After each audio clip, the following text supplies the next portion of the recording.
Tracy McCarthy, welcome to the Lean Out podcast. How are you? I'm great. Thank you so much for having me. It's a pleasure to be here. You're welcome. Happy to have you. Can you introduce yourself for the audience, those who aren't familiar with you, and tell us a little bit about how your work life balance is different from others in your profession? Yeah, great. So I'm a medical doctor, a board certified psychiatrist, but I do functional medicine, which is a root cause systems based approach at really finding what are the underlying causes of people's chronic symptoms. And my work life balance, I think, is quite different than most fellow physicians that I know and that I trained with because I am in private practice. I work independently. I get to really shape the way I work with patients and what I think is going to work best for them, designing programs with support. And, we have longer appointments and I have so much flexibility and creativity opportunity in how I work with people. And that also translates to flexibility in my schedule. And for example, I get to go to the gym at 9 a.m. on Monday, Wednesday, Friday. I just changed my work around that because that was the best gym time for me. So these are things that I'm super grateful for. And I think the stress level is very different, not being part of a large sort of bureaucracy that's like making me do medicine in ways that I don't think is right. So I think there's a lot of wonderful things about this that help me have a lot better balance than I otherwise would have. I don't typically see people going down the route of functional medicine that are psychiatry. So tell me how you got interested in this field. Yeah, so with psychiatry, that's true.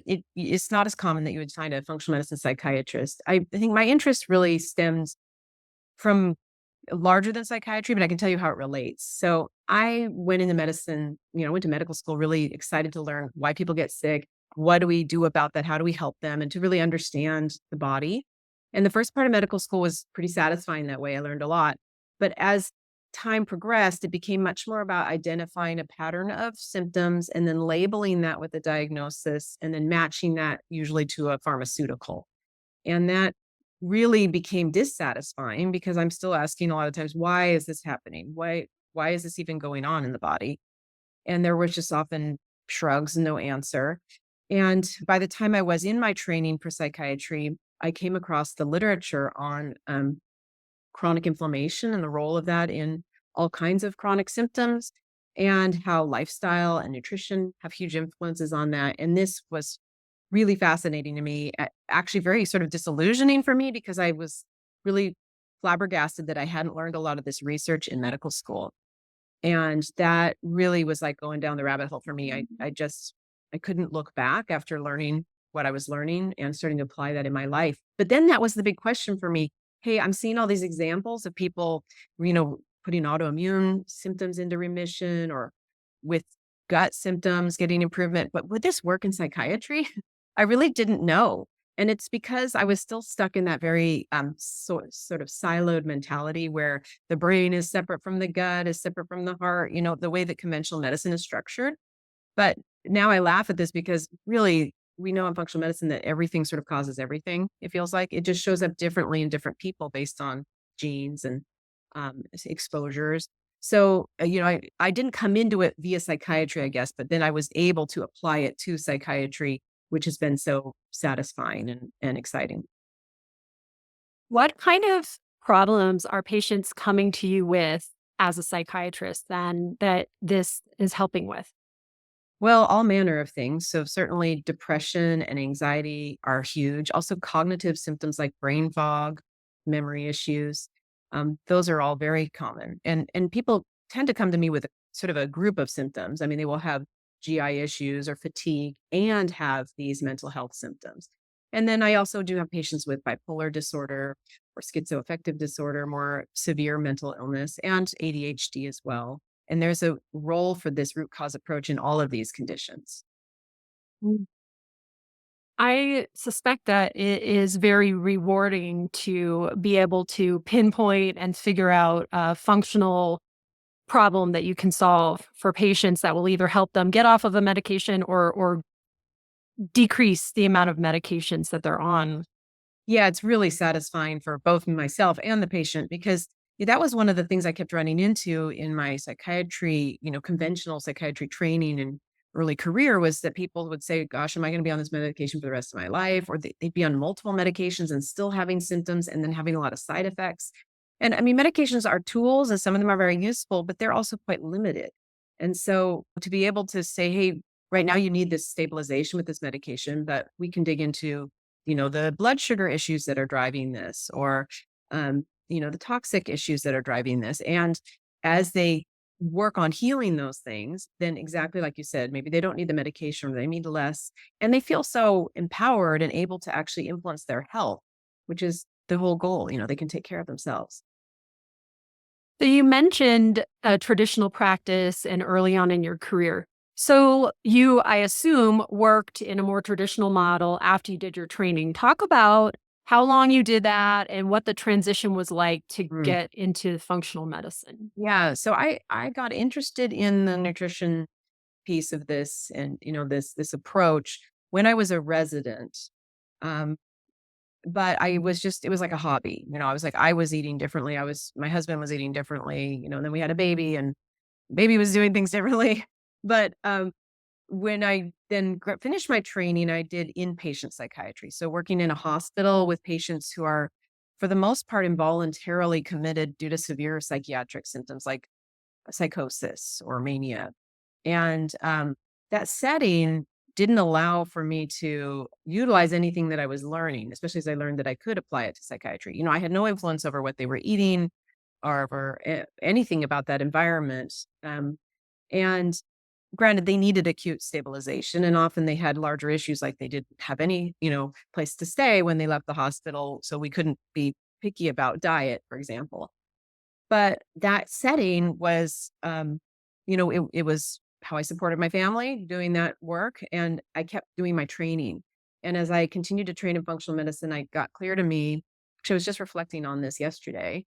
So I just had a birthday and I was like 10 years before is when I had this conversation with a colleague about this passion of mine for functional medicine and realizing, I need to open a private practice to actually practice this. And that was intimidating and scary. I didn't know anything about how to do that.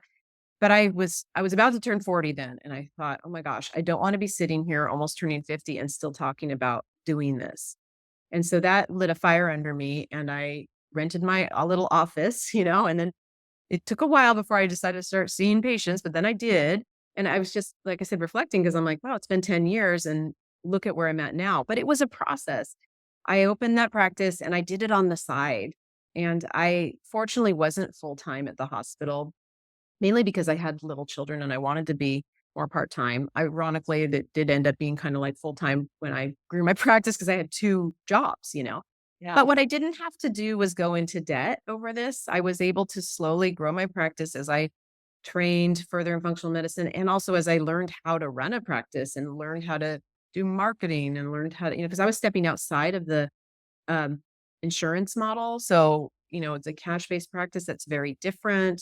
People don't always know what that means. So there's sort of education of the prospective patients that's involved. So it was a process. And I learned I needed to get mentorship. That was key. And eventually I will tell you, I left my hospital job a total of 3 times.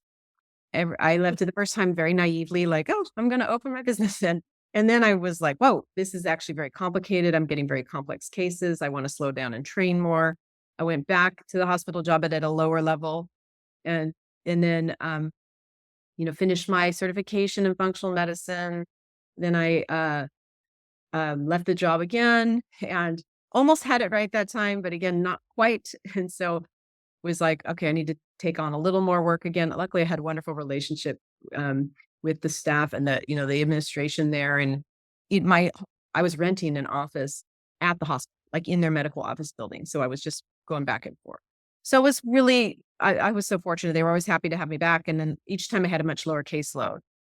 And so then by the end, it was actually COVID, and my boss was saying, "Hey, I need somebody to take some leave because we have low numbers in the hospital." I was like, "Hey, I'll take a leave. I've got this practice. I'm just a little scared to leave again permanently."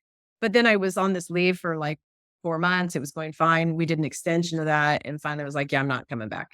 I've got this figured out enough that I can fly solo here." And so that, yeah, it was an evolution. I think that's a great example that it doesn't have to be this all or nothing dramatic thing. It can be a slow transition, and that also when you leave something, it's not necessarily a permanent burning of a bridge. You can go back to situations Yes. if it wasn't quite right. And I tell this to coaching clients all the time. Yeah, it was really quite a good learning experience for me on lots of levels. And every time I went back, I kind of learned something about that. And every time I left, I learned more. It was just I'm grateful now about the way it unfolded, though I would have never predicted it or would have chosen it. So you alluded to the kind of training that you needed to get that was specialized in functional medicine and how you started that when you were in your attending role. I wanted to ask you what specifically, if people were interested in functional medicine, they should do as a first step. What kind of a program should they be investigating, or is there a particular resource that you would recommend for them? Oh, yeah. I mean, there are increasing numbers of programs, but I would still highly recommend starting where I started, which was with the Institute for Functional Medicine. I sort of equate that to like the med school of functional medicine. And then you need the residency, and that part's harder to figure out.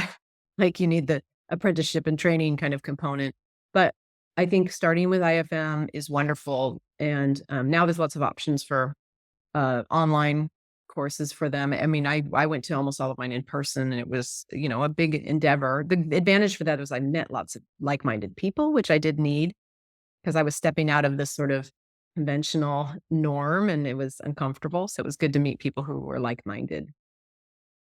Yeah, so you mentioned that it was uncomfortable. Tell me a little bit more about that. What was the most difficult part about making this transition from something that is very expected and very normal to something that is unusual and that some people poo poo, maybe?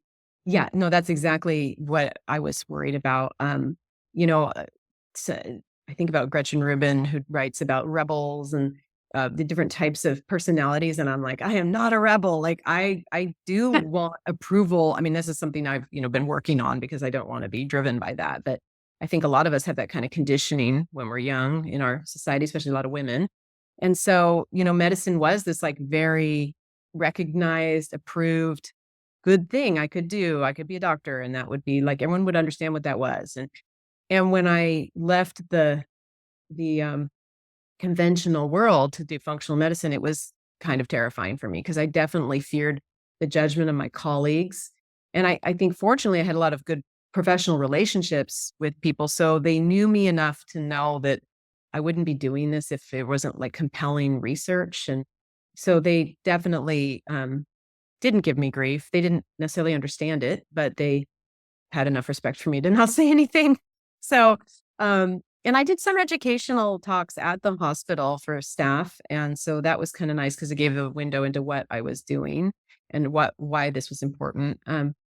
But yeah, it definitely was a process for me to be able to outside of that sort of recognized world. And in fact, I think it's pretty ironic because in medicine, there's all kinds of risk, that things can go wrong with medications and things. And that's part of what you take on as a physician. And I thought it felt very funny to me that by trying to do medicine better and get at the more of the root cause, that I was doing something that was seen as riskier when I felt like it's actually less risky in so many ways than what we do with these medications. So Yeah, it's yeah, more minimal. yeah, in many, many ways, safer, and so it just yeah, I mean, not that you couldn't do something that is higher risk, but it just is it's ironic to me. It's like what's accepted isn't necessarily really the best. And so, that was also an interesting thing to just have to feel more vulnerable, like, in terms of maybe liability or I mean, I'm really used to all this now, but I felt that a lot at the beginning. Yeah, well, how long did it take you for that feeling to go away, do you think? Because I get asked that question too. When is this going to be okay? That is a great question. I don't know. I mean, I think it was not fast. But it was always counterbalanced by the excitement over what I was learning and like the excitement of patients to learn these things and make changes and seeing the results. So, I was always sort of driven by the truth of it. It just felt like I had to do my work that was aligned with what I now believed to be true. That was being out of alignment was more painful than being uncomfortable in this unconventional way. So Mm. that kept me going.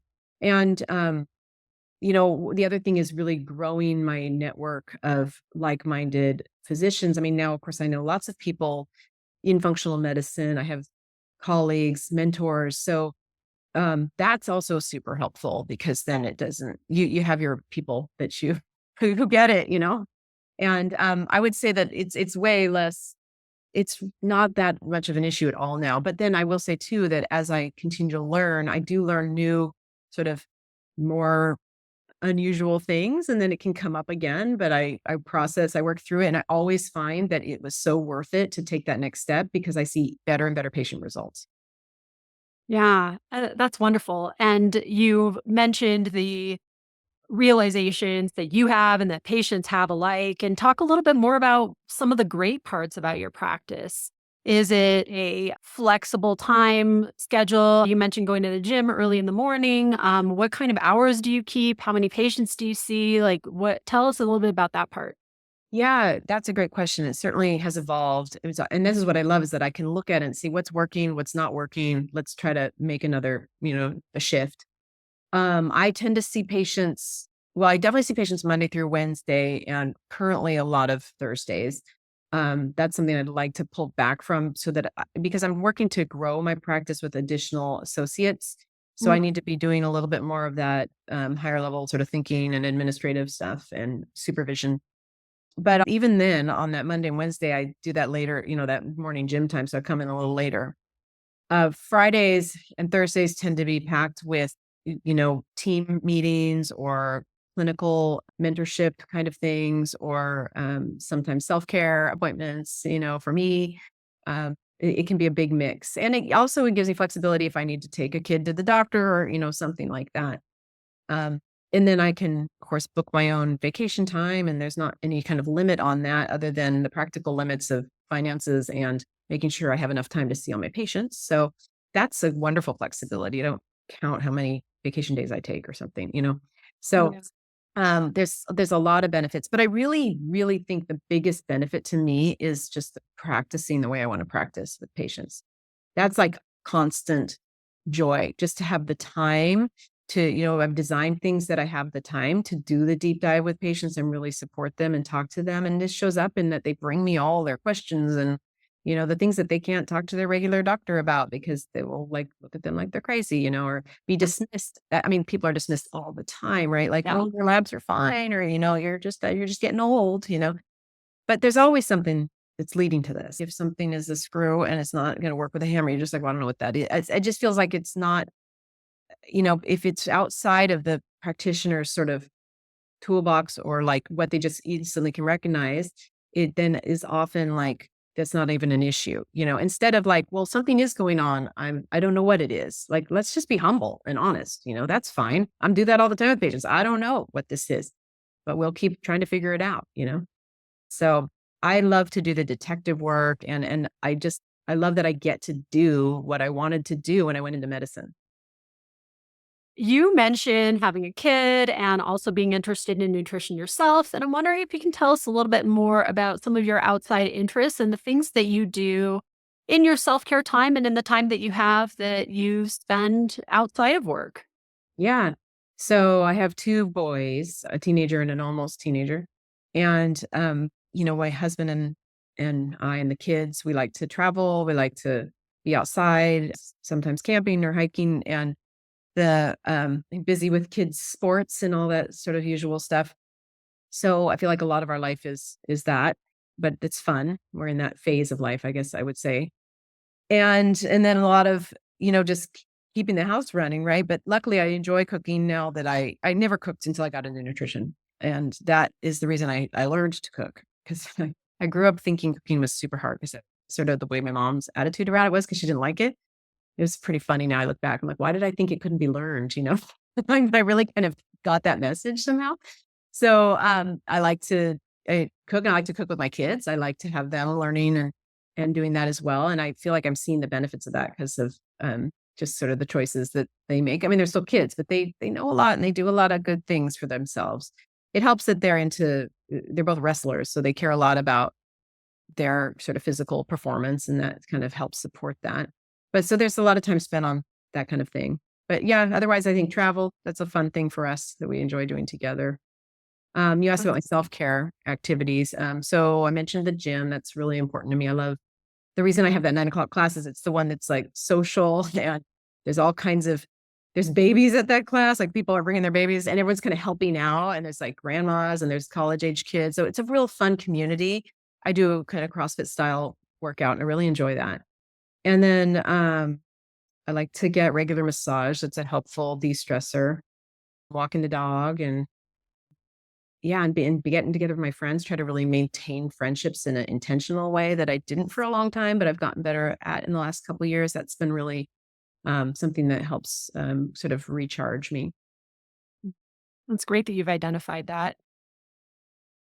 So, one thing that I thought of when you were mentioning your family, your kids are getting to the age where maybe they're going to go to college soon. And I wonder how this transition to private practice has been for you financially, and if there's been any difficulty or uncertainty that you've had to weather related to being an entrepreneur.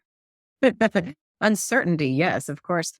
And that's probably one of the I feel like I mean you would probably I'd be curious about your opinion about this, but I feel like that I've had friends that I was hoping they would start a private practice. Like they seem to be interested in this, and even just a regular psychiatry private practice, which is easy to do. It doesn't take any equipment and it's so in demand where I am, like it was easy to do. And I saw people start and then they would just start and then on the side be like, well, I'm going to work in the prison system while I do this until this grows. And then it was just so easy to do the prison thing. They dropped their private practice. I saw people drop these again and again. And I realized too, I think people just don't all have the entrepreneurial like constitution. I feel like it's the thing you have or you don't have, even though I wouldn't have thought that was me. I have enough of it, I guess. And because there is uncertainty all the time. And part of the challenge is knowing that that's normal and knowing the normal ebbs and flows. And that's where, again, watching the experience helps teach you that mentorship and knowing other people in the similar situation helps with that. But I think that that is a tricky part of it. And sometimes it's stressful, but then you kind of have to orient your mind and think about, well, how can I be in action around this issue and like kind of moving forward rather than just stewing and worrying about it. The financial piece, yeah, I mean, I would definitely have made more money if I had never gone into private practice. That is for sure. I think that over time that could be different as I grow and as I bring on other clinicians and then potentially when I'm really, hopefully way down the line, ready to retire, maybe sell the practice. It may in the end kind of even out. But I think to me, all the benefits have outweighed that, the flexibility and everything. But it hasn't been bad, it's been fine. And I'm not the sole breadwinner. That helps. I mean, when we first started, I was the one making more in the marriage, and that's shifted now. Just because I've been kind of more steady. My husband's career has sort of moved up, but I think I feel like we're going to be okay. We planned for college and everything, but it's not like this was the financial windfall to go into private practice. That's how I would say. Well, my take on what you're describing with colleagues and then the way that you're describing yourself as well is I have seen both sides with coaching clients where someone comes in and they have an entrepreneurial endeavor and they have a regular job and they're trying to figure out if they should keep doing both because they're kind of burnt out or if they should move toward one or the other. And I have seen it go both ways. I have seen people go toward the entrepreneurial endeavor and I've seen people leave the entrepreneurial endeavor. And I feel like that in the end, it has to do with people's different personalities and risk aversions and Oh, yes. risk acceptance. And so, it's like money.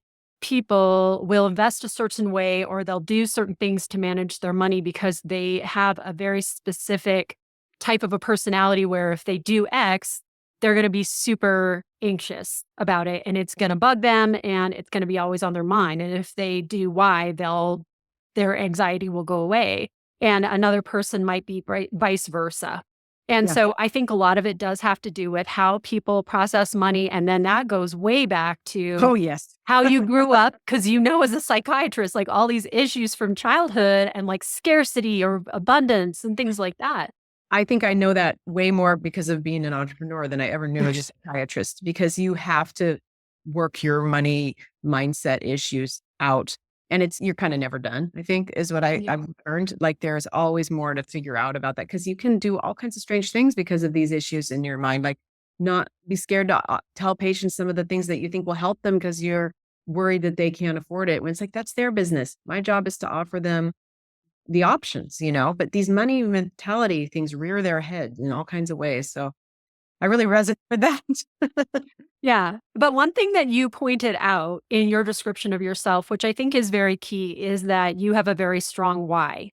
And so your why, your interest in functional medicine and seeing these changes and feeling like that was so much more worth any kind of the risk that you're taking, that's why you're still doing it. And Exactly. that's the difference there. And not everybody has that why. And some people go into something entrepreneurial because they see another person be super successful and maybe that person is an outlier.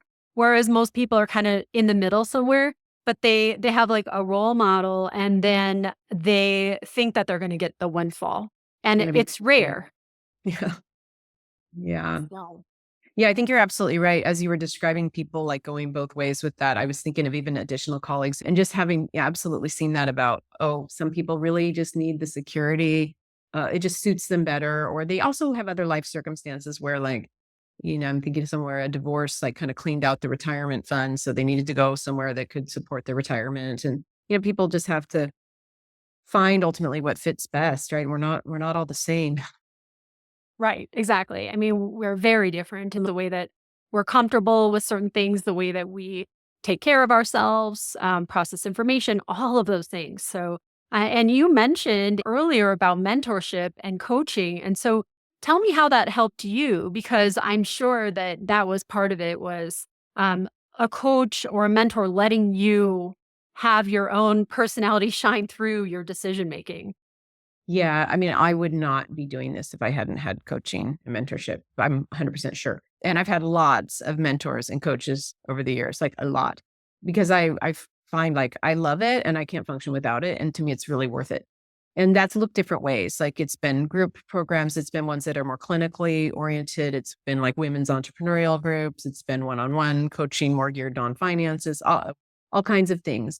But I just feel like it can be very lonely being a solo entrepreneur. And for me, I needed to learn a lot of what's normal. Like one of the first things I learned early on in this women's entrepreneurial group I was in is that it's like normal for when you're growing or stretching in some way that it's going to be uncomfortable. Because I think a lot of times people will say, well, like if this feels uncomfortable and scary, then it means I'm not supposed to do it. And that is not true. Like, and I think that's really important. I mean, of course, you need to listen to your gut and see if there's some other reason something doesn't feel right. But like, it's just growing pains, and it's normal to feel uncomfortable. And so that's helped me so many times because if I don't go into that discomfort zone, I'm not going to grow and nothing's going to change. But to know that that's normal and to have the support of a coach when I'm going through that, it's it's the only way I can do it and the only way to not feel alone in it because in my sort of day-to-day life, I have wonderful friends, but almost zero of them are entrepreneurs. I think of my mom friends, and they're wonderful, but they don't relate to that aspect of my life. So it's through these mentorships I've met other women doing business like this and men, but especially the women are important to me because they can really relate more to some of the things that come up. That is a really good point because a lot of us as middle-aged or women who are getting older, I'm the same age as you are. I turned 50 last year, so I just turned 51. And you get to a point where you're like, do I have any good friends? And it is difficult when you are a professional. And on top of that, you're doing something even more unique. You are an entrepreneur in a unique niche. And so, yeah, you can have friends that are doing something totally different than that, even that don't have a job or something, but they're not going to necessarily relate to you on certain levels. And so there's certain topics that you're not going to necessarily go to them to Exactly. talk about. And so this is another way to develop a community is to have some sort of a group coaching program or a mastermind or a mentorship where you get paired with someone or you can meet people online that share some of these similarities. Yeah, and I think that's what when I talked about first going to IFM, right, training and just met a few other psychiatrists who were learning functional medicine, that was key. It was like, okay, someone else who can relate even just to that. But then every time I'm in these different programs, I'm sort of collecting more people that I stay in touch with and know, and, now it's, like, very rich for me. There's lots of people to talk to. Yeah, that's great. Well, this has been a wonderful conversation. I have really enjoyed hearing about this and learning about functional medicine with psychiatry. And I'm wondering, Tracy, if you have any last words of advice for anyone who's listening who's considering doing something out of the box, unique with their profession, and feel like that they aren't ready or they're stuck. Oh my gosh, do it, because you're never gonna feel ready, that's for sure, and that's fine. I mean, I think it's good I had no idea what I didn't know because I think it would have felt overwhelming if I'd known that, but in the end, it was fine because you just baby step your way there, and it's an adventure, and it's like you got one precious life. If you feel like something is important to do and you have that why, and, if you have a unique idea, or even if someone else has done it, it's still unique your way of doing it. Like, it's absolutely worth it, I think. And like, if it turns out you don't like it, that's okay. But better to try and experiment and try out these ideas you have. It's very worthwhile. Good advice. Thank you so much for being on the show. It's been a pleasure. Thanks for having me.